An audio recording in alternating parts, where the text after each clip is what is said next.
Nothing has proved more indispensable to the progress of humanity than fire. Neither has anything been more violently destructive.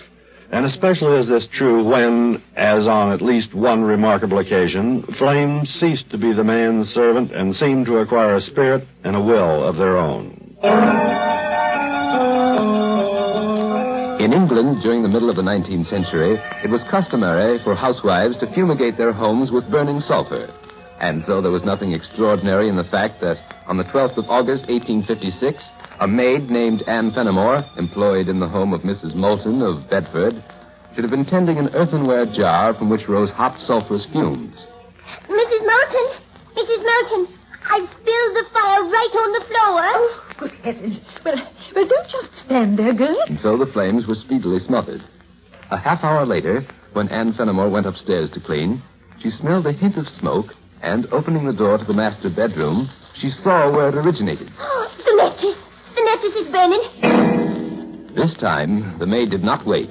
She went into action herself, and within a few moments, the fire was extinguished. Anne, come here quickly. I need help. Where are you, ma'am? In the linen closet. The linen has caught fire. Throughout the remainder of the day, and during the day that followed, the two women rushed from one part of the house to another, putting out fires. And then, on the evening of the second day, Mr. Moulton, who had been on a business trip to Ireland, returned home. It was raining when he arrived at the station. By the time he reached his house, his clothes were quite damp. His wife met him at the door. You'd better change your clothes, dear, and then come right down. I have something very, very odd to tell you. In a few moments, Mr. Moulton had returned to the living room and was listening to his wife's story. But this is preposterous, Harriet. I know, dear. It's almost as if some sort of evil spirit were at large in the house. Evil spirit? Oh, come now, Harriet. Obviously, all the fires are somehow related to the first one. Perhaps there were sparks that managed to spread without your noticing. Oh, begging your pardon, ma'am. Yes, what is it, Anne? The master's clothes. The ones that we line up in the bedroom. I just found them, ma'am. All burned to a crisp. Before another day had passed, the strange events in the Moulton home were known to the whole community. Neighbors dropped in and then departed in haste.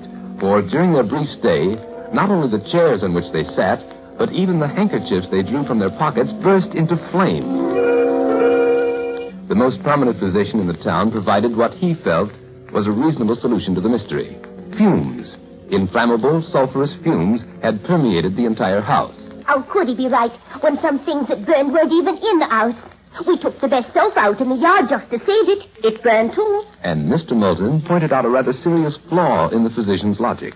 But it just so happens that such fumes are oxides, and oxides are not inflammable. I know it sounds ignorant and superstitious, but I can't help feeling that there was a spirit, an evil spirit, at work.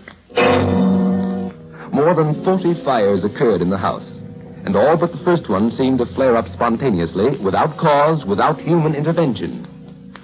Perhaps it is a sign of ignorance and superstition to attribute them to a spirit, a non-human agent, but no other adequate solution has been offered to this remarkable mystery. A mystery incredible but true.